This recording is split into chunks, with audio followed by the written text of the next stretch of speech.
society based on female supremacy, the code of conduct for a female-dominated society. It is only a female-dominated society in the conventional world society. In the femdoming society, there is a hierarchical structure. This is the order of importance. Women occupy the highest positions in this gynarchic society, where they are equal to one another and superior to men. They hold all of the important positions. Women are the only sex allowed to hold elected positions in government and hold positions in the media. As a result, they create a gynarchic society tailored to their needs. Men who live far below the surface, who are sub-citizens or semi-free, do not have the same rights as women. They are, however, permitted to work in some occupations that are not particularly rewarding and for wages that are lower than those paid to women in the same positions. Men in this semi-liberal status are permitted to marry and have children and own a home in one of the city's poorest neighborhoods. The exclusive quarters are reserved exclusively for women and their spouses to allow them to continue to live in their own homes. The caste of slaves, which accounts for nearly 30% of the world's male population,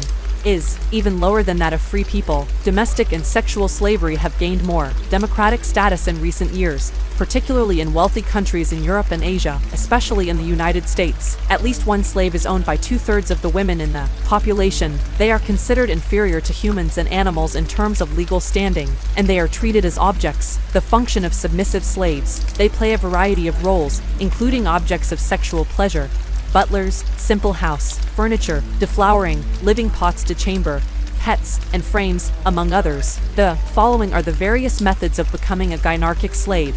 When one is severely indebted or too poor to live on one's own, one can voluntarily become a debtor. It is virtually impossible to regain one's freedom and human rights having been enslaved. It's a contract that lasts forever. As a result, this is not a decision to be taken lightly. To find herself in a jail cell, slave farms are automatically assigned to all criminals who have received 2 years or more sentences.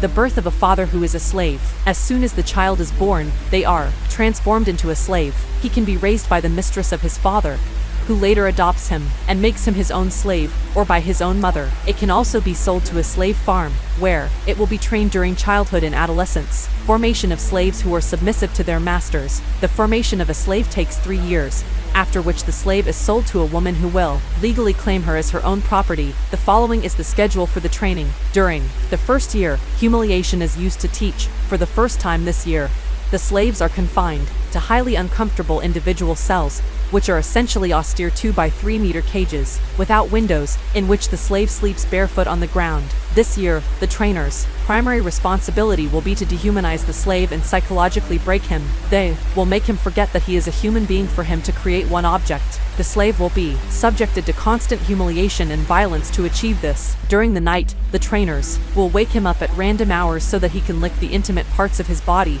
or the boots, depending on the situation. They will use their tongue as toilet paper after urinating or defecating.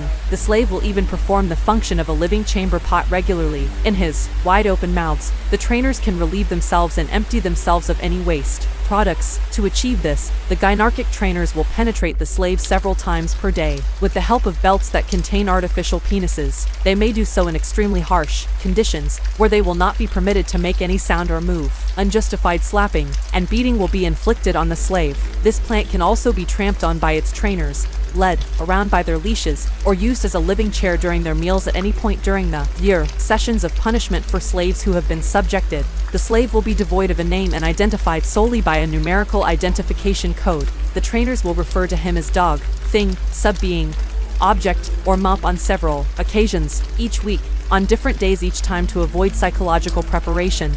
The slave will be chained to the back wall of his cell, which will be visible from the outside. The formator will randomly choose his back and legs, and he will receive 40 lashes on his back, 20 strokes of the English cane on his buttocks, and 30 strokes of the legs and thighs. Each blow will be punctuated by an expression of gratitude on the slave's part. The slave will also be drained once a month, which will be done without their consent. A trainer will be positioned on all fours on an operating table and will be in charge of sodomizing very violently for several tens of minutes while the trainees watch. A second person will masturbate him without using any softness and will firmly press his penis during the ejaculation process, which will be recorded. The slave will not experience any pleasure but will experience an unpleasant, even painful sensation. Submissive slaves are subjected to public humiliation. It is expected that the slave's food will be delivered to his cell in the form of a flavorless puree. In a plastic bowl, he will be allowed to consume it by lapping it up in the manner of an animal. Under the supervision of a trainer, he will be provided with a glass of water during the process. Once every 3 days,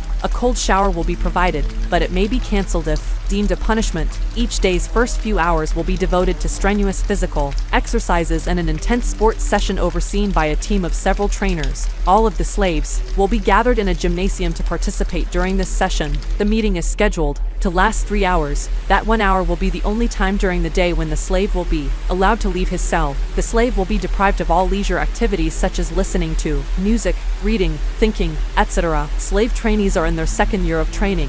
Learning is enjoyable in the second year.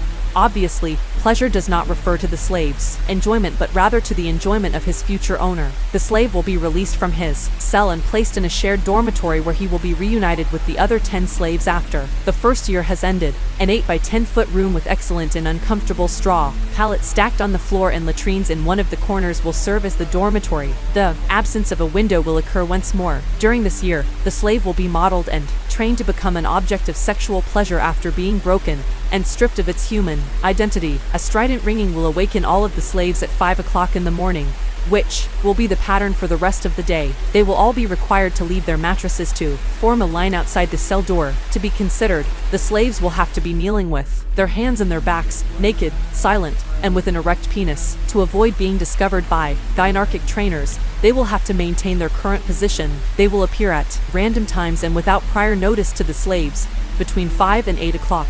The last slave to be rescued will be forced to remain in this position for 3 hours without being able to move. A typical day at the training facility. During the day, each slave will be held in the hands of a gynarchic trainer. A trainer is not permitted to look after the same slave on 2 consecutive days. Today's session will be devoted to the care and feeding the trainer's feet. First and foremost, the slave will have to massage them. Then, for more than an hour, his face will be used as a footrest, during which time the only thing he will be allowed to do is breathe in the odor of her trainer's feet. Finally, the slave will be required to lick the feet of the gynarchic trainer from noon until the end of the day. He will have to clean them of their dirt, sweat, dust, dead skin, and dirt between their toes. He will also have to clean them of their sweat. A bowl of food will be served at noon by the trainer, who will feed the slave more consistently than he did the first year for it to regain strength and a small amount of weight. The afternoon will be devoted to grooming the teacher's buttocks and other private areas. Silently and with an application, the slave must perform cunnilingus for her trainer at a time for several hours. In addition, as the year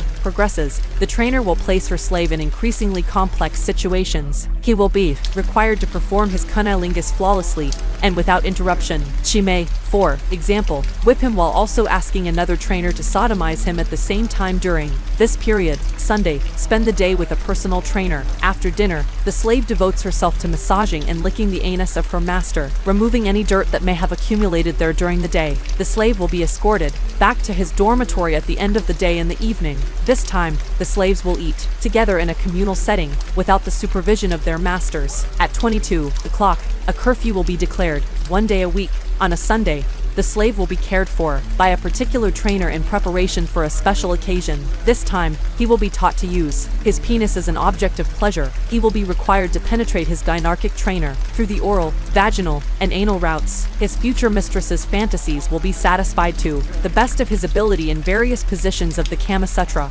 which will be taught to him throughout the year. While learning to bandage on demand, the slave will also learn to retain his ejaculation and release it precisely, and improve his endurance during intercourse. Third year of training to become a member of the Femdeming Society. This year will serve as the equivalent of a practical training course for the slave released from the training center at the end of the year. He will be transported, along with 3 other slaves, to the home of an independent trainer, who will instruct them on how to serve as butlers and domestic servants in exchange for their services. The slaves will be able to live in conditions that are far superior to those experienced in the previous 2 years. On the other hand, this comfort can be taken away brutally and without warning if they make even the slightest mistake, or they can be left entirely free to put their resistance to the test. During this year, they will use their knowledge gained over the previous 2 years to provide the most satisfying sexual experience possible for their owner. In addition, they will be responsible for a variety of household chores. In-depth theoretical courses will take up the majority of the first half of the week,